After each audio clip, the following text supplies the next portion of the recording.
Welcome to Gaia University's Thrive Now webcast series, hosted on Gaia U Radio. For today's call, we have Angel Kyodo Williams talking about who's driving change. Let me first introduce co-founder of Gaia University, Andrew Langford. Thank you for joining us.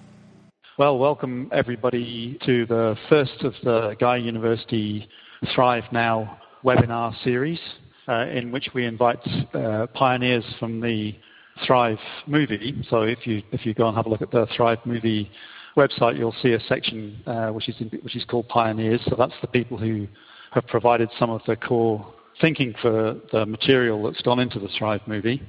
And this is the first one of those that we're doing today. I'm sure that some of you will have seen that the Thrive movie has been generating a good deal of spirited debate on the internet. Most of it generally positive, although because it's fairly unconventional and it's pushing open some different doors of thinking than people might normally experience, there's some controversy out there too, which is, I think, quite helpful. And we're very pleased to be associated with the film. This is partly because Foster and Kimberly have been parenting Kyle, one of our bachelor's graduates now. He graduated just recently, and they were delighted with the way that Gaia University provides people with the scope to experiment and research just exactly what they want to do without constraint, just so long as it's inside the permaculture ethics there. And so they we're happy to endorse Gaia University as one of the two. Gaia University and our friends at Wisdom University have also been identified as people who might take the Thrive content and attend to it in a special sort of way.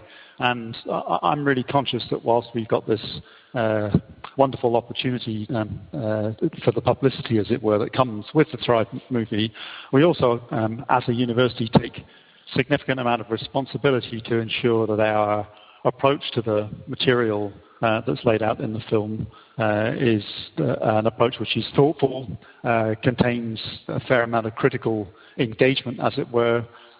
So we don't need to feel like we have to endorse everything in the film. And at the same time, we welcome the opportunity to go through some of the doors which the film has opened. So it's a very exciting moment for us. So this evening's call is managed on the IT front by Jennifer English, supported by Ron McCorkle. Thank you very much, you two, for taking care of that. And I know that Jennifer has got some technical bits that she would like to share with us, and now would be a very good moment for that. So Jennifer, if you'd like to let us know what we need to know. Great, sure. Hey, everyone.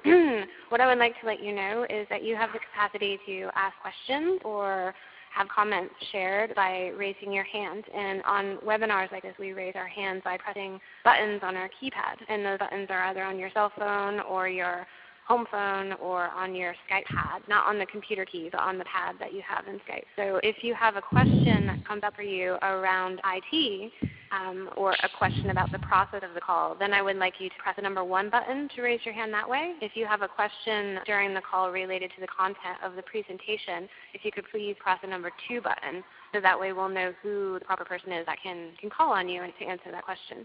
We'll also be doing breakouts during the call, and I'll explain what those breakouts mean as we're moving into the call later on. The last thing I want to just announce is that our presenter today has provided a link to a short 3-minute video clip, and I sent that to each of you in your email account.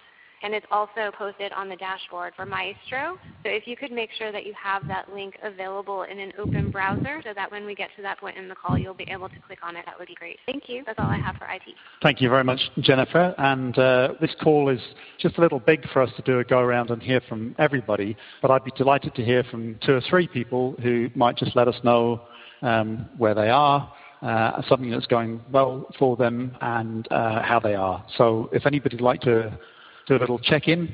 If you use the process button, the 1 button, to raise your hand, you could do that now, and I'll take your offering. Anybody out there like to check in? Okay, so we'll move along now, and I'll introduce you to Angel Kyodo Williams, who's our speaker for tonight. She's a spiritual teacher, an activist and artist, and she's the founder of the Center for Transformative Change in Berkeley, California, in the United States of America. And she's one of the Thrive movement pioneers. You can find reference to her on the list there.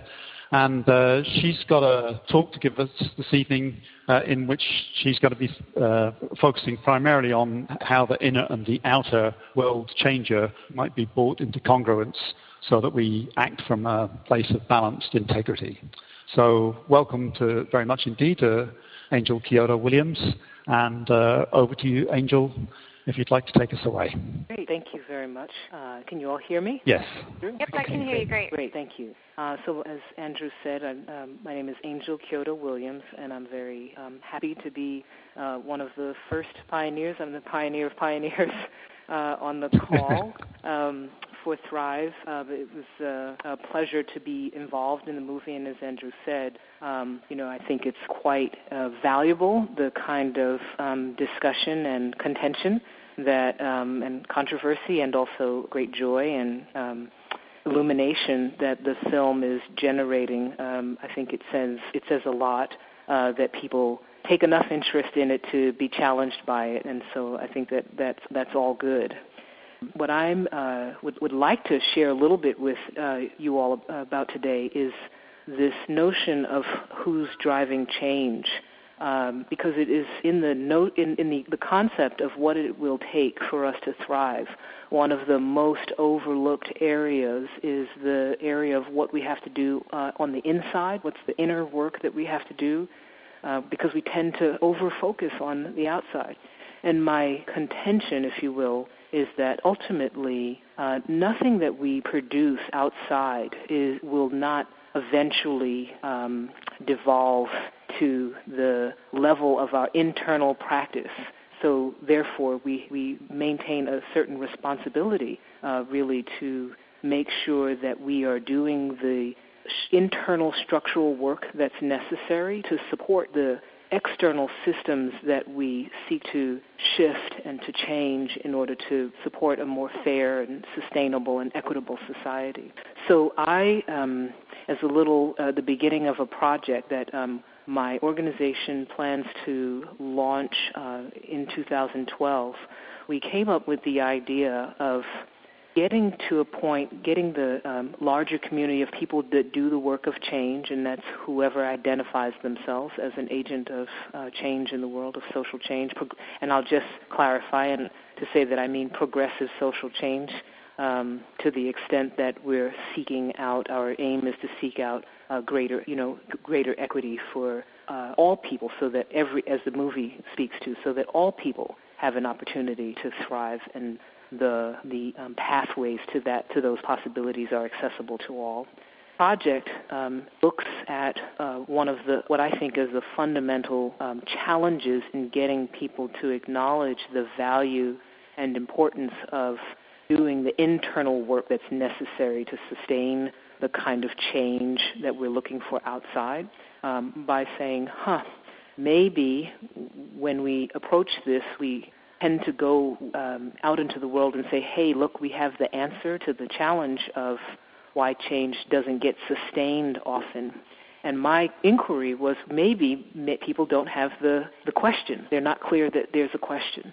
And so this little animation that I'm sharing with you all, and I hope everyone has access to being able to see it, is a pilot version of what will be a fuller animation and eventually a presentation that gives us an opportunity to probe the question, and as Rumi says, to learn to love the questions themselves.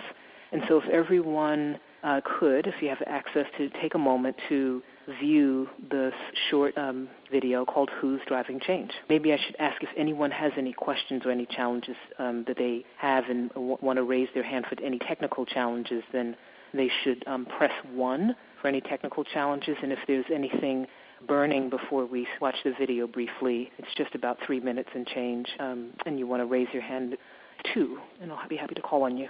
I'm going to take that to mean that everyone is has the video, and so if you would just go ahead and click on the link and take a moment to watch Who's Driving Change. And just so that in case you're wondering, there isn't any sound. It's more like a slideshow than a full-on animation. As I said, it's a pilot, and so please do go ahead and watch the short film. We can actually bring that to a stop. That's a version of ours that was we were doing a preview with it. And what I'd like to do is first to see if there are any clarifying questions about the content, and just to give you an idea of what I'm looking forward to is to get clarifying questions and then do a short breakout session to have people converse with each other and check in with each other about just what they thought. I'm not going to get to hear everybody, unfortunately, but just what they thought about the content, what it brought up, what you might have noticed in there. And then if there's something that you want to say, obviously, other than about the film, I think you'll have about 2 minutes each, if I'm not mistaken. And then we bring the group back together and talk about either this idea of Who's Driving Change, some aspect of Thrive that you may want to bring up, or we'll just let the conversation flow and see where it goes. So first, are there any clarifying questions in a case in which someone was not clear or wanted to understand anything at all about the short video that we've just seen? And apologies, I know there are other people that are getting on the call as we go, and so we'll be fairly open with the conversation so that everyone can be included. If there are any questions about the film or anything that someone wants to say before we break out, please do just raise your hand by pressing the number 2 key. I don't see any hands going up. Is that right? Okay, so you ready for your breakout? Okay, yeah, just one quick second. So I just wanted to say to everybody, like, as a person that sort of developed or conceived of an idea, it's hugely relieving that no one has questions just about the basic nature of the film itself. It just says, okay, we might have gotten something across, at least in this first pass. So I appreciate that. And yes, Jennifer, if you would give us a hand. Let me pose the question.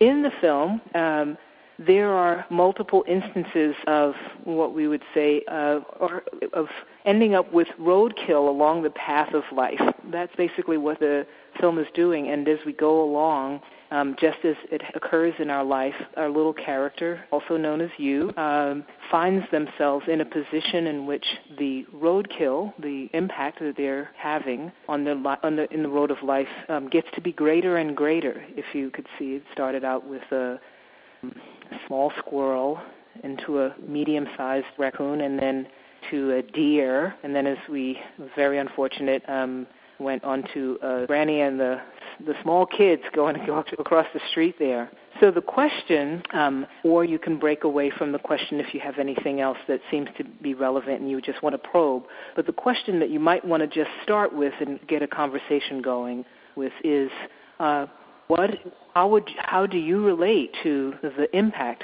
that you have in your life? And one of the hopefully useful things is that you don't need to speak about particular things necessarily if that's not comfortable for you, but you can talk about your squirrels, your raccoons, and your deer, and just open up the conversation to anything that you might want to say or any illumination you might have about how it might be different if you was in the driver's seat as opposed to that other character called Inner You.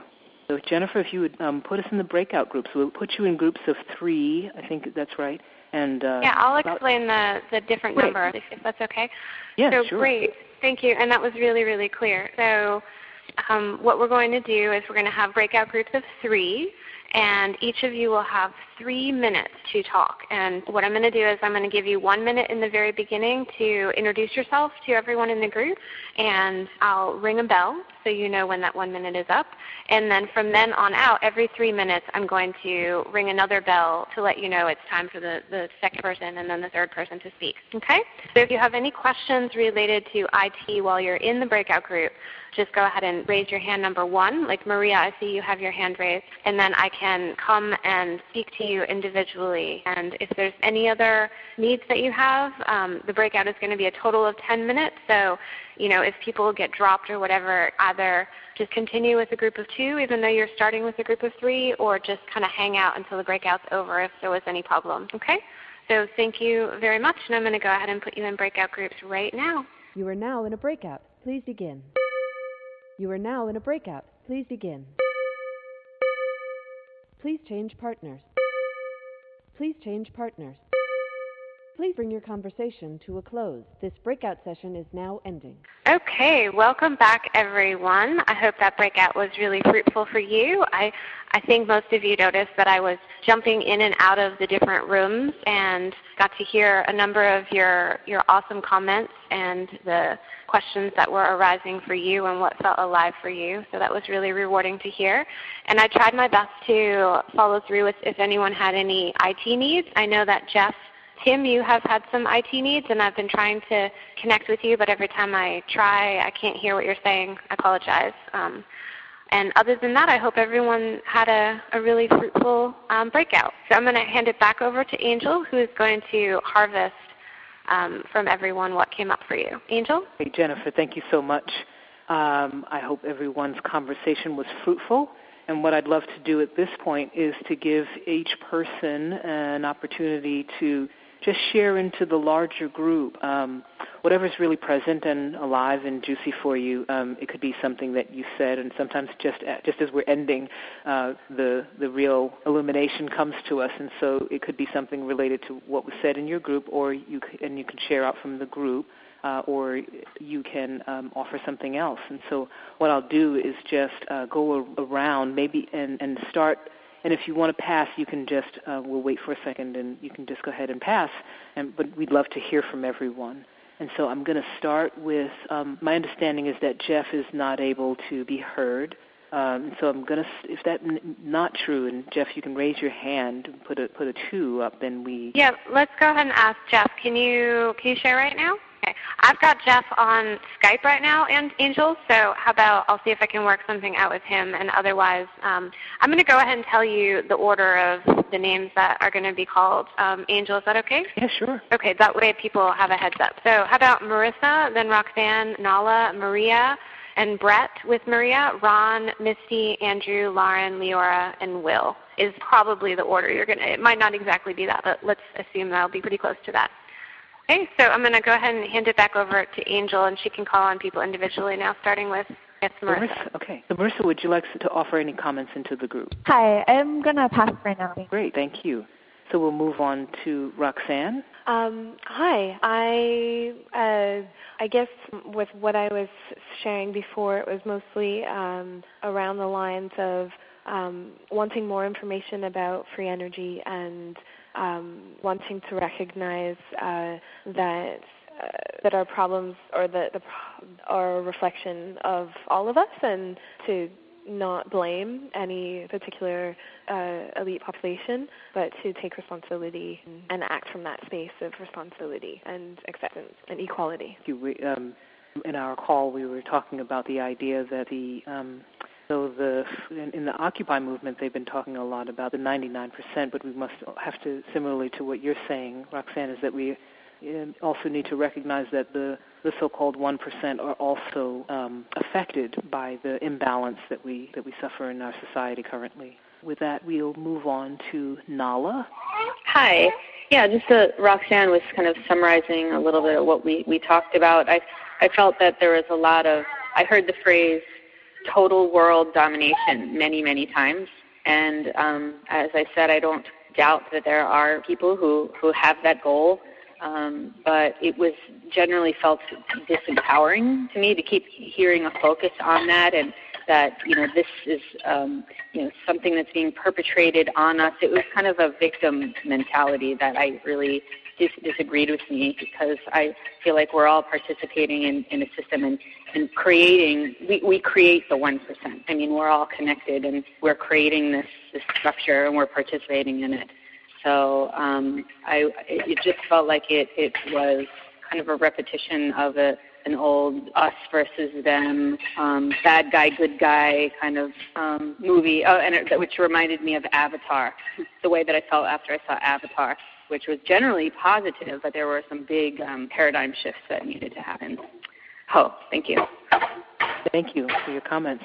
And Maria, we'll move on to you for offering comments into the group. And just so that everyone knows, after we take comments from everyone, then we can, raise questions and go back and forth in a more freestyle. But right now we'll just go around and make sure we hear everyone's voice. So Maria? We went with the questions around impacting our lives. Maria, this is Jennifer. Can you speak up a little bit?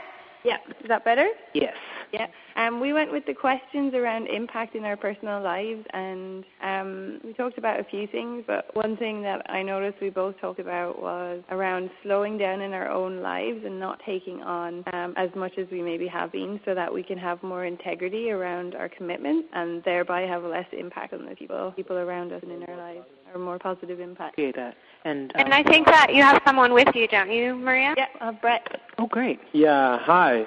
Maria kind of summed up our discussion. We didn't talk about the film at all, actually. The Thrive film, we talked about the short silent film that we watched. She pretty much summed it up, so I'll just pass right now. Thank you, Brett. Welcome. And we'll move next to Ron. Hi. The short movie was interesting, and it's hard for me to kind of describe what I'm saying, but I've been hearing so many people, not just here, but all over, that are starting to realize the significance of what's going on in the world, especially with the Occupy movements, I guess, has brought it out a lot.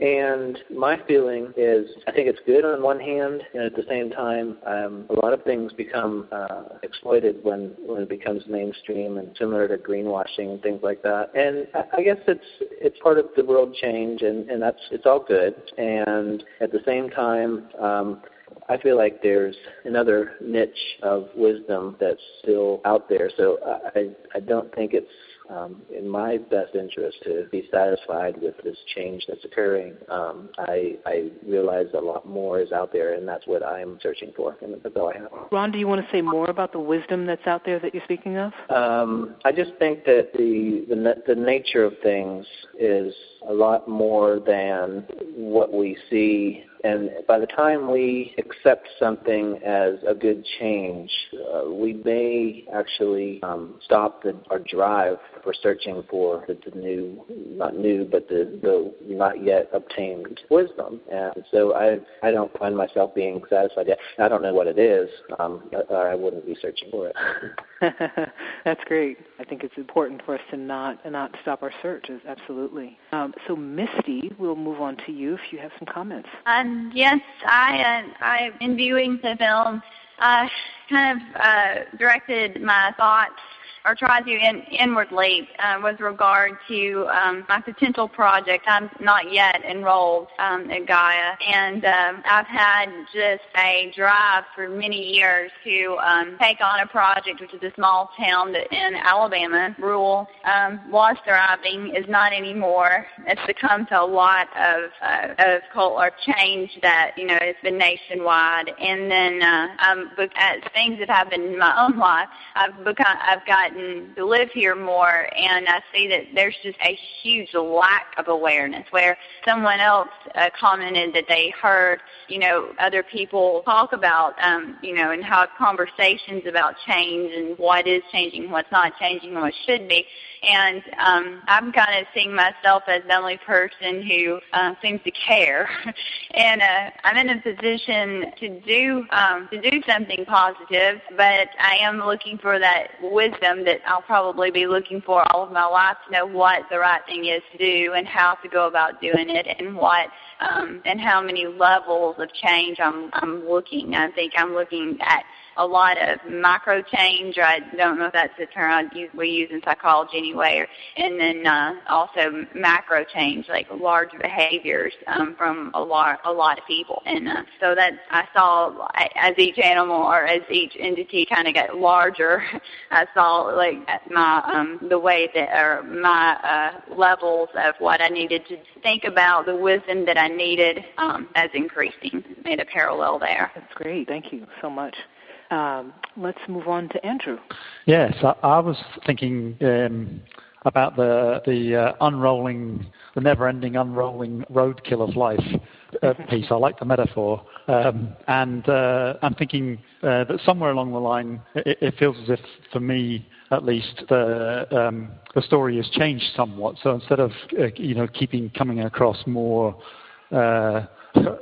furry animals walking across the road that I mow down, it feels like my life has gone a bit more constructive than that. And I'm really interested to notice that there must have been a transition point that I could probably identify and describe and think carefully about how it took place, because it would seem to me that if I knew enough about my own transition into a more so maybe what I can see is that when I look out the rearview mirror, I see trees growing, things like positive things like that.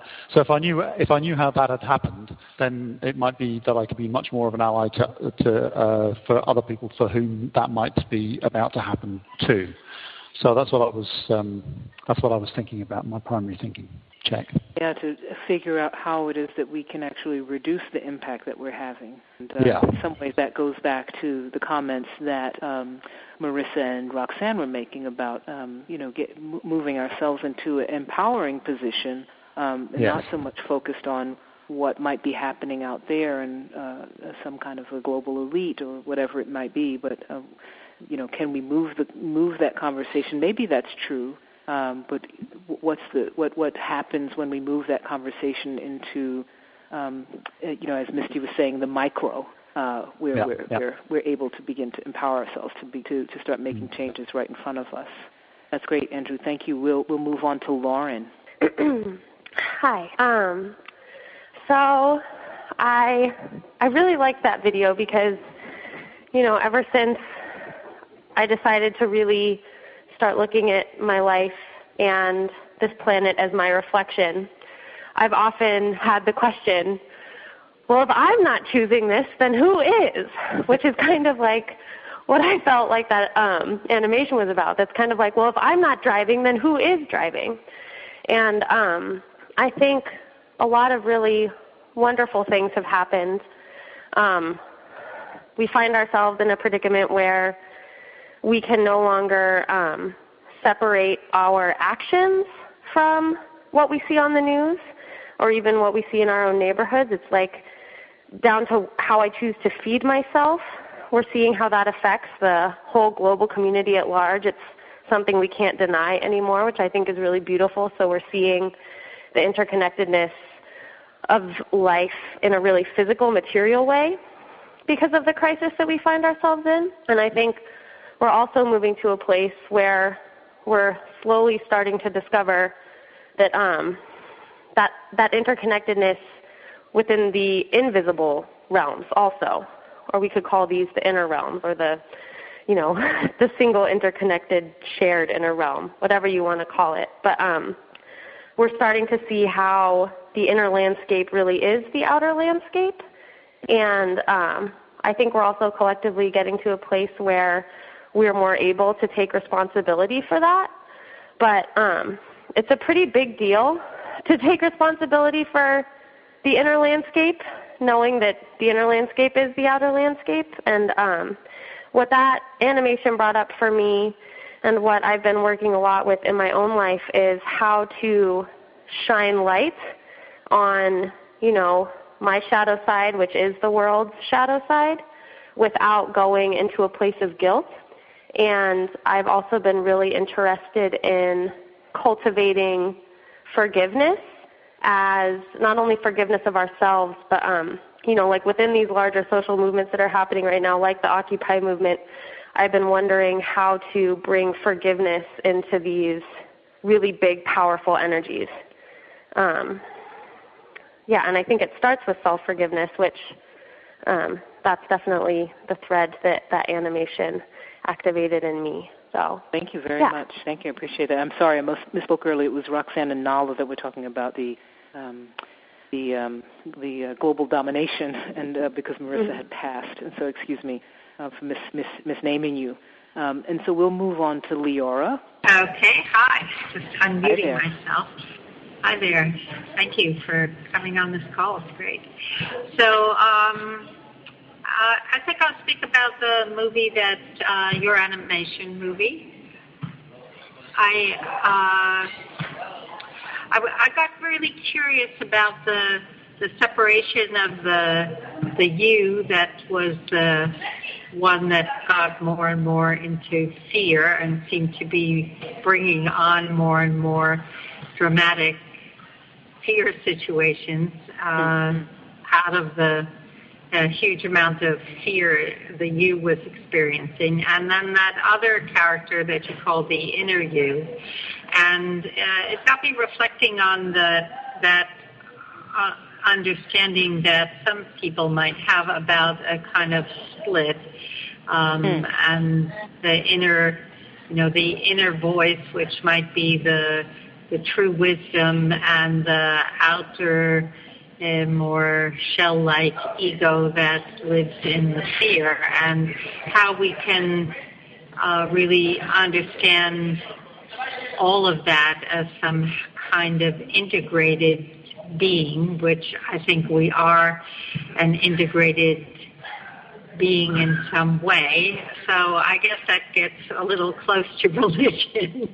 But I just wondered, I had some questions about that I thought you might be up for responding.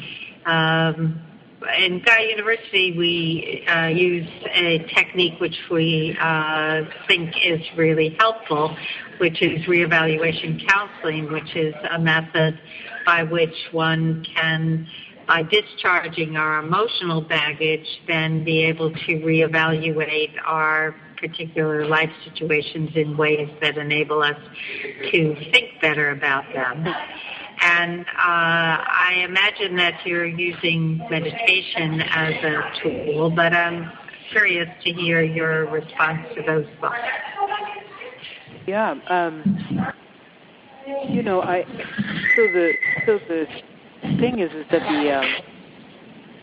there is this sense of separation. I think that we often feel that the idea in the film, in the short video, is that the separation only exists because we haven't fully integrated the relationship, right? So it's sort of like if you want to go someplace and you're not actually driving, it turns out you're not driving, then you better get a relationship with the driver, because if you don't have a relationship with the driver, you're not going to go where you want to go. And I think the evidence for most of us that we don't have full relationship with our inner selves is that we have roadkill, because surely we're not running around trying to do it on purpose, right? And so we look at our lives and we say, I just like you in the video, at first, a squirrel, it kind of happens, but as the impact gets greater, you begins to try to avoid the impact and finds that you is not able to, right? So you're not able to avoid some of the impacts, and that should raise the question for us: what's going on here?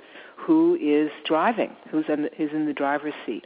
The eventuality, we hope, that shows up on the other end of the animation and when we do the tour, is that the integration, and we could call it religious, we could call it spiritual, we just call it integration. That the integration, that the coming into relationship may provide something of the solutions and beginning of not control, but relationship to being in our lives, a deeper relationship to being in our lives. So I'll say that for now, and we can open that conversation again, but I want to make sure we get to hear from everyone. Will, we haven't heard from you yet, and Marissa, if you may want to say something, and if we got Jeff back, we can do that too. So let's start with Will. Okay. Thank you, Leora. Yeah. I think I'll mention that I am doing my learning intentions and pathway design for my upcoming year with Gaia University. And as part of this process, I've decided to use a book called At Home with Holistic Management, where that's about holistic goal setting. And holistic goal setting aims to identify who the driver is and how we can better work with them. It looks to figure out what our fundamental motivations are rather than more surface level motivations that we normally look at. And then once we've figured out those very important aims, we can organize the rest of our lives around that. Yeah, I think I'll leave it at that. Okay, this is Jennifer, and unfortunately Angel just dropped off the call. So I'm going to see if Marissa has anything. Hi, this is Marissa. Yeah, I will add that today I started a genealogy project of researching my family tree and finding more about my ancestors. And as I'm thinking about just like the lineage that I was descended from and the way that some of my ancestors have been in this country for several generations and some immigrated from Ireland and Scotland more recently, I'm just finding it a really fascinating way of understanding myself more and the story that I come from. And yes, like it brings more value and perspective to like shifting the paradigm of the global elite and the us and them. And just like I also had a really fascinating conversation with a neighbor on the Greyhound bus the other day, and he was telling me how he's extensively researched a lot of similar things as the Thrive movie, including free energy and also the royal family. And he had found that like everyone, all the presidents of the United States, their family tree traces back to the English royal family. And so for me, that was a really fascinating like perspective on this government of like who our choices are if we choose to vote, and sort of like it does seem that there's a particular like group of people who are controlling so many of our resources. And I'm losing my concluding thought, but I guess those are a bunch of pieces that I'm thinking about right now. Thank you. Sorry, Marissa, I fell off somehow got disconnected from the call, but I got to hear your comments. And are we able to hear from Jeff? Jeff, your microphone is on. Hello. I don't know. I'm in Haiti, so my internet connection. We've got an every other word for you, Jeff. Take that as a no. So I want to just say thank you, everyone, for your calls. I feel like I did a little bit of research and trying to understand the Gaia University, and I'm just super excited about the group of people that we have on the call. Just very, very rich comments and very thoughtful, and the level of engagement that you all have is great. And I just want to say that that's just not always true when I'm doing calls or presentations, and so I just want to say that I really, really appreciate that.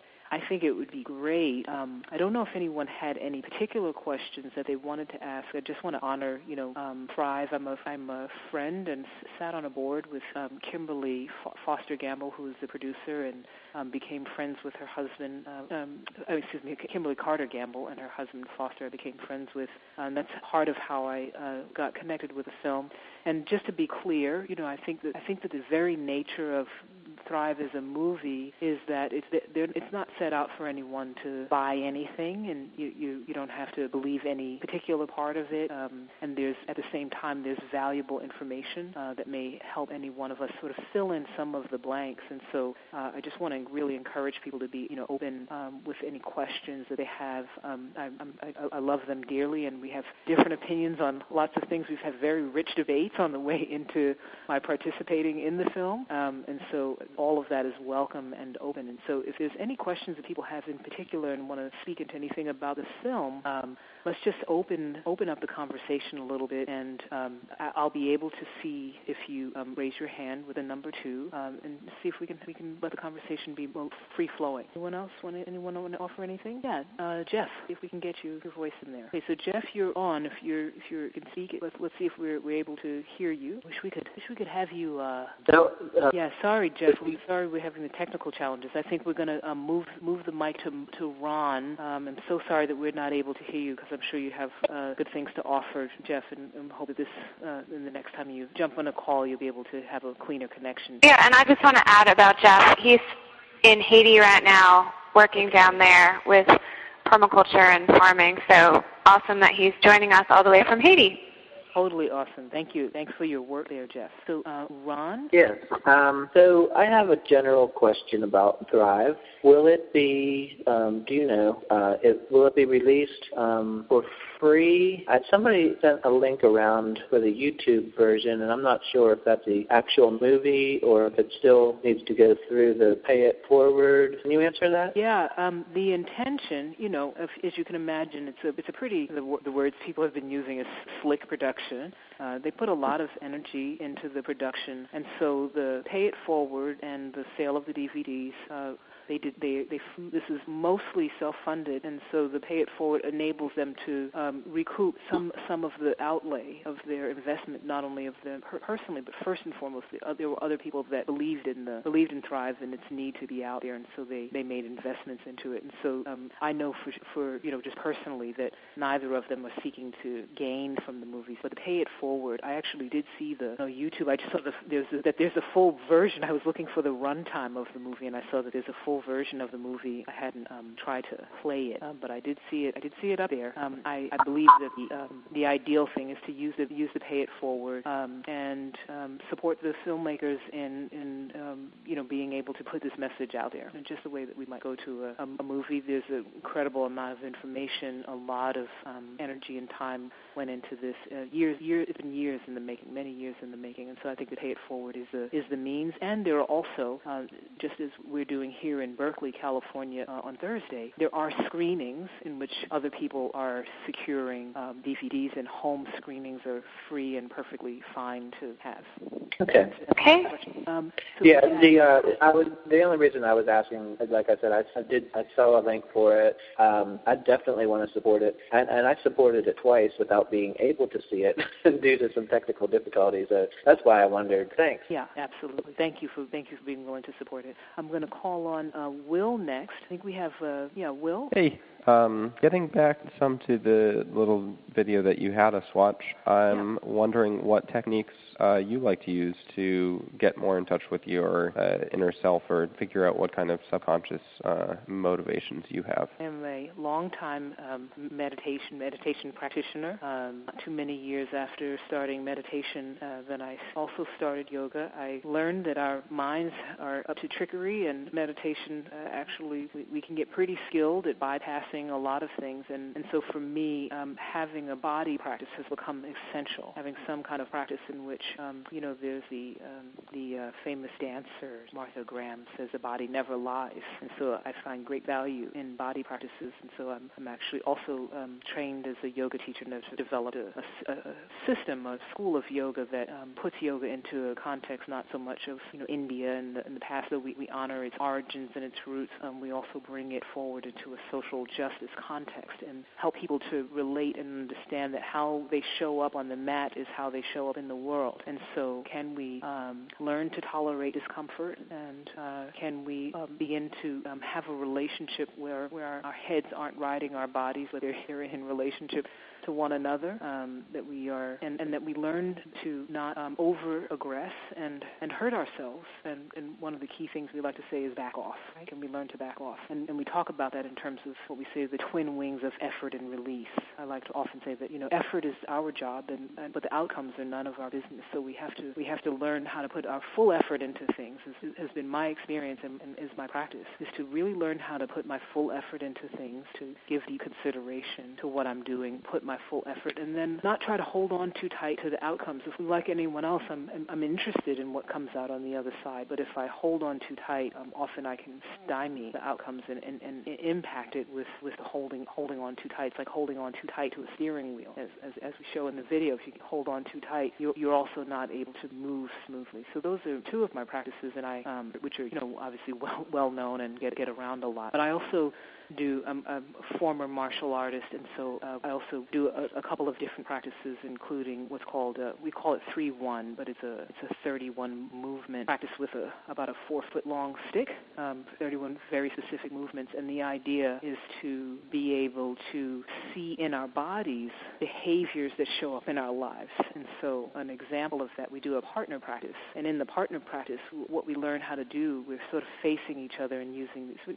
There's no contact of the stick with the body. The stick, it's called a jo. It just represents represents an extension of our energy, because that's how we make change happen in the world. We extend our energy out into the world beyond just the physical limitations of our own body, right? We put energy out. And so in the partner practice of this, the Joe, what we're doing is figuring out how do we have full contact in relationship with other people. So really engage people and allow that engagement to be a full touch, where we really face people, we really show up, we're really present. And presence is ultimately where all of my practices come down to, is how do I be more present and remain present, and when I fall off being present, get back on the horse of being present again.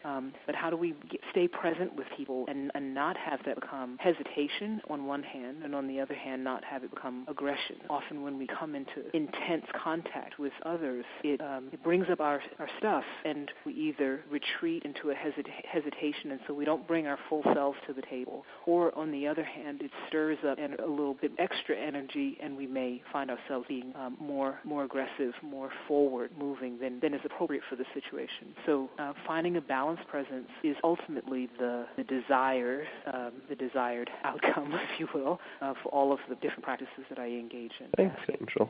Andrew had his hand up, and I think that's about the last question we'll have time for. Give ourselves a chance to wrap up.